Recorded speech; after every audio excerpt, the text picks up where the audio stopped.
Capítulo 83. El viaje a Emaús.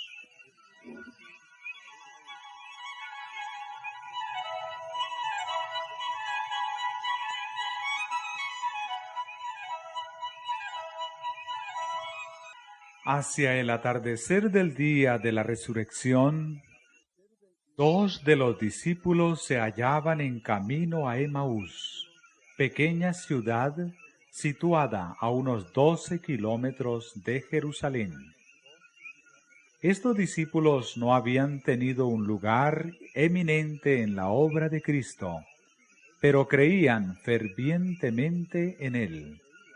Habían venido a la ciudad para observar la Pascua, y se habían quedado muy perplejos por los acontecimientos recientes.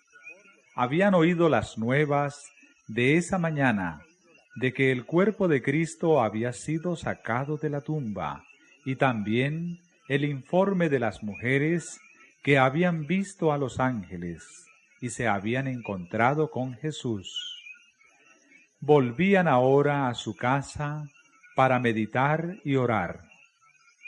Proseguían tristemente su viaje vespertino, hablando de las escenas del juicio y de la crucifixión. Nunca antes habían estado tan descorazonados. Sin esperanza ni fe, caminaban en la sombra de la cruz.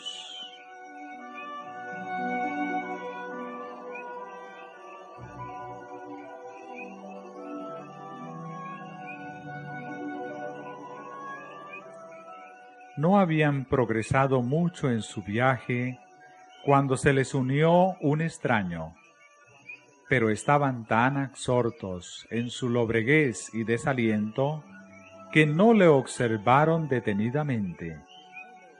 Continuaron su conversación, expresando los pensamientos de su corazón. Razonaban acerca de las lecciones que Cristo había dado, que no parecían poder comprender. Mientras hablaban de los sucesos que habían ocurrido, Jesús anhelaba consolarlos. Había visto su pesar, comprendía las ideas contradictorias que, dejando a su mente perpleja, los hacían pensar. ¿Podía este hombre que se dejó humillar así ser el Cristo? Ya no podían dominar su pesar y lloraban. Jesús sabía que el corazón de ellos estaba vinculado con Él por el amor, y anhelaba enjugar sus lágrimas y llenarlos de gozo y alegría. Pero primero debía darles lecciones que nunca olvidaran.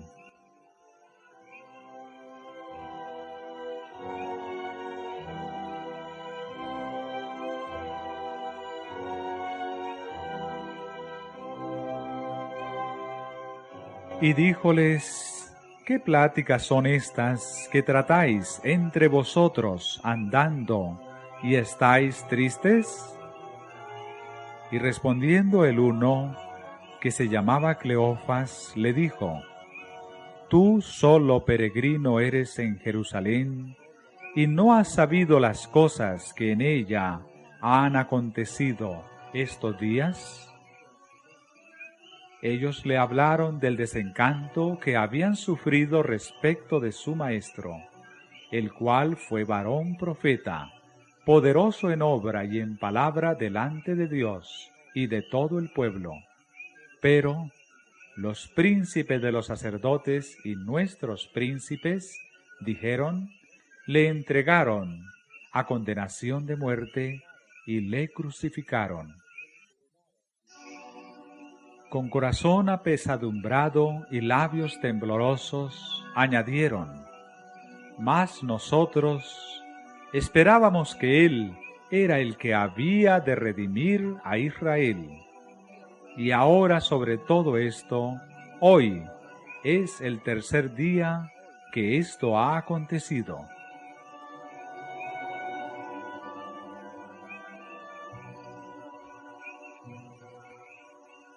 Era extraño que los discípulos no recordasen las palabras de Cristo, ni comprendiesen que Él había predicho los acontecimientos que iban a suceder.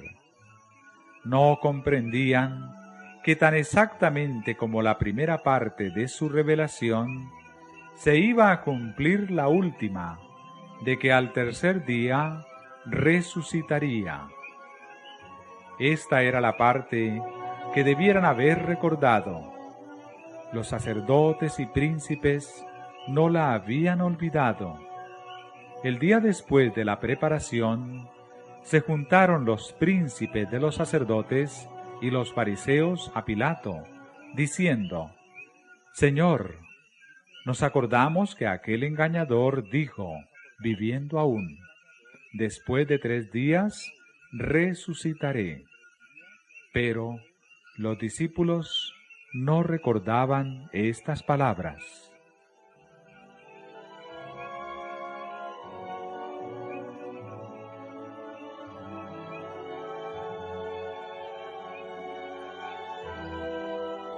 Entonces él les dijo: Oh insensatos y tardos de corazón para creer todo lo que los profetas han dicho. ¿No era necesario que el Cristo padeciera estas cosas y que entrara en su gloria? Los discípulos se preguntaban quién podía ser este extraño, que penetraba así hasta su misma alma. Hablaba con tanto fervor, ternura y simpatía, y alentaba tanta esperanza. Por primera vez desde la entrega de Cristo, empezaron a sentirse esperanzados. Con frecuencia, miraban fervientemente a su compañero, y pensaban que sus palabras eran exactamente las que Cristo habría hablado. Estaban llenos de asombro y su corazón palpitaba de gozosa expectativa.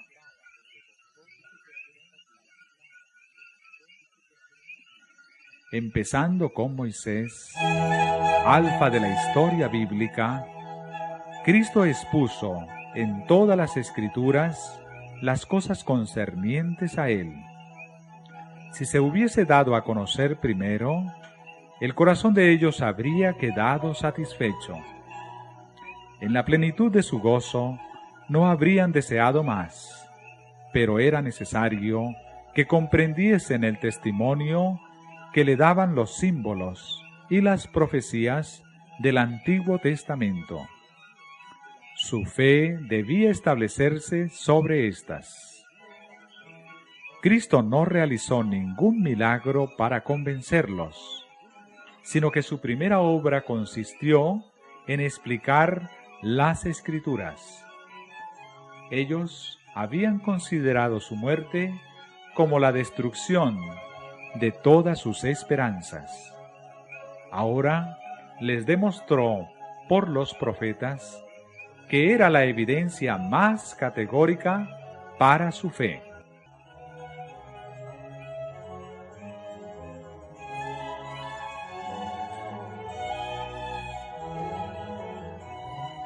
Al enseñar a estos discípulos, Jesús demostró la importancia del Antiguo Testamento como testimonio de su misión. Muchos de los que profesan ser cristianos ahora descartan el Antiguo Testamento y aseveran que ya no tiene utilidad, pero tal no fue la enseñanza de Cristo. Tan altamente lo apreciaba que en una oportunidad dijo: si no oyen a Moisés y a los profetas, tampoco se persuadirán si alguno se levantare de los muertos.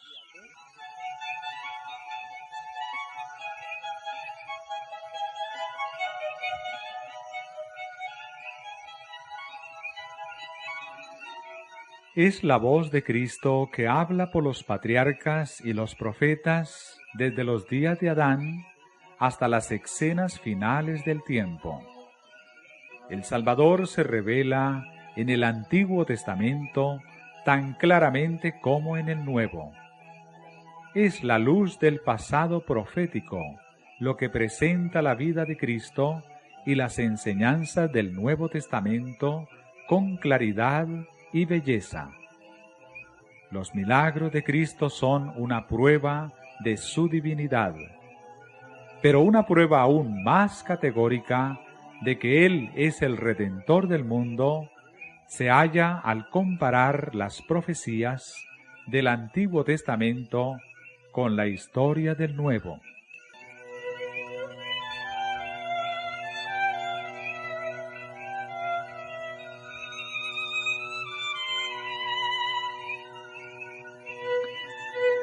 Razonando sobre la base de la profecía, Cristo dio a sus discípulos una idea correcta de lo que había de ser en la humanidad.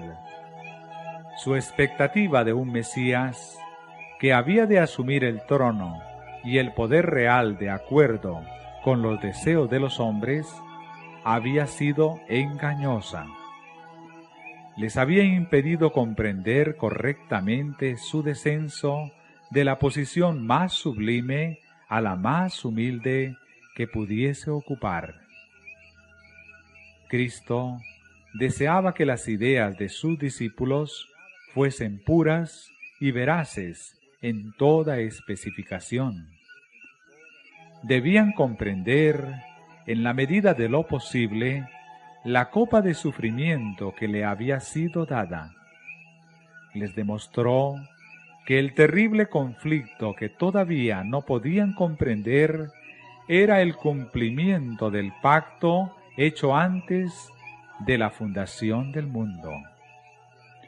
Cristo debía morir, como todo transgresor de la ley debe morir si continúa en el pecado. Todo esto había de suceder, pero no terminaba en derrota, sino en una victoria gloriosa y eterna. Jesús les dijo que debía hacerse todo esfuerzo posible para salvar al mundo del pecado. Sus seguidores deberían vivir como Él había vivido y obrar como Él había obrado, esforzándose y perseverando.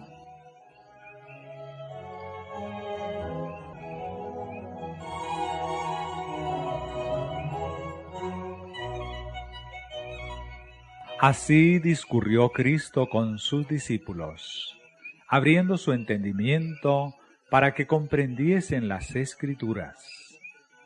Los discípulos estaban cansados, pero la conversación no decaía. De los labios del Salvador brotaban palabras de vida y seguridad, pero los ojos de ellos estaban velados. Mientras Él les hablaba de la destrucción de Jerusalén, miraron con llanto la ciudad condenada, pero poco sospechaban quién era su compañero de viaje. No pensaban que el objeto de su conversación estaba andando a su lado, porque Cristo se refería a sí mismo como si fuese otra persona. Pensaban que era alguno de aquellos que habían asistido a la gran fiesta y volvía ahora a su casa. Andaba tan cuidadosamente como ellos sobre las toscas piedras, deteniéndose de vez en cuando para descansar un poco.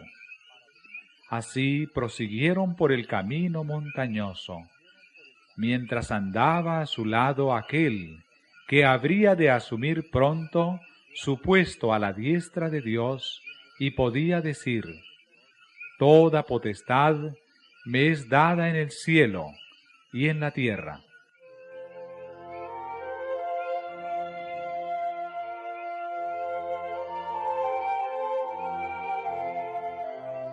Durante el viaje, el sol se había puesto, y antes que los viajeros llegasen a su lugar de descanso, los labradores de los campos habían dejado su trabajo. Cuando los discípulos estaban por entrar en casa, el extraño pareció querer continuar su viaje, pero los discípulos se sentían atraídos a él. En su alma tenían hambre de oír más de él. «Quédate con nosotros», dijeron. Como no parecía aceptar la invitación, insistieron diciendo: «Se hace tarde, y el día ya ha declinado».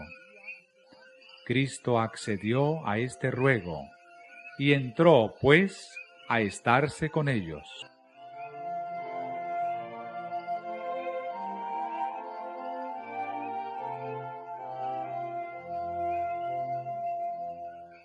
No habrían sabido que su compañero de viaje era el Señor resucitado. Cristo no impone nunca su compañía a nadie. Se interesa en aquellos que le necesitan. Gustosamente entrará en el hogar más humilde y alegrará el corazón más sencillo. Pero si los hombres son demasiado indiferentes para pensar en el huésped celestial o pedirle que more con ellos, pasa de largo. Así, muchos sufren grave pérdida. No conocen a Cristo más de lo que le conocieron los discípulos mientras andaban con él en el camino.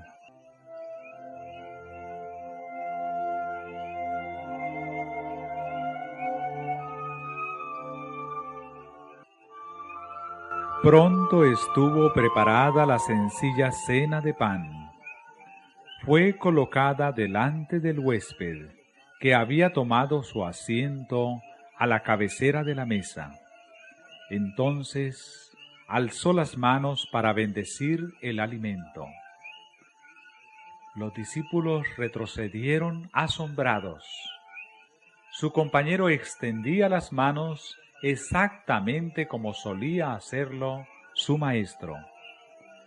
Vuelven a mirar, y he aquí que ven en sus manos los rastros de los clavos. Ambos exclaman a la vez: «¡Es el Señor Jesús! ¡Ha resucitado de los muertos!».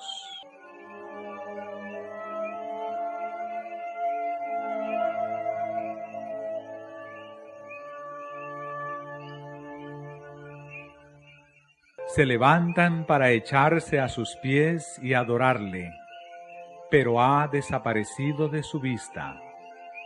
Miran el lugar que ocupara aquel cuyo cuerpo había estado últimamente en la tumba y se dicen uno al otro: ¿no ardía nuestro corazón entre nosotros mientras nos hablaba en el camino y cuando nos abría las Escrituras?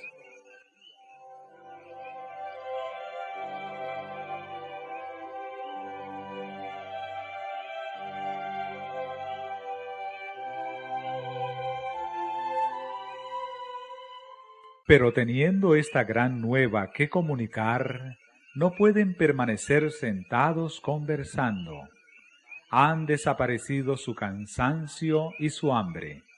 Dejan sin probar su cena, y llenos de gozo, vuelven a tomar la misma senda por la cual vinieron.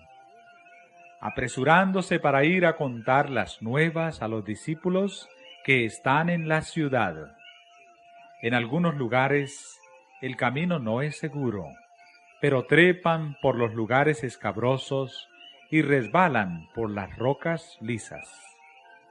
No ven ni saben que tienen la protección de aquel que recorrió el camino con ellos. Con su bordón de peregrino en la mano, se apresuran deseando ir más ligero de lo que se atreven. Pierden la senda, pero la vuelven a hallar.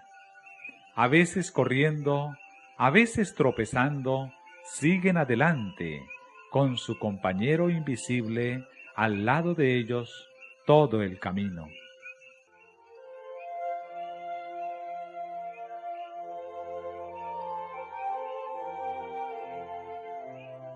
La noche es oscura. pero el sol de justicia resplandece sobre ellos. Su corazón salta de gozo, parecen estar en un nuevo mundo. Cristo es un Salvador vivo. Ya no le lloran como muerto, Cristo ha resucitado, repiten vez tras vez. Tal es el mensaje que llevan a los entristecidos discípulos. Deben contarles la maravillosa historia del viaje a Emaús. Deben decirles quién se les unió en el camino.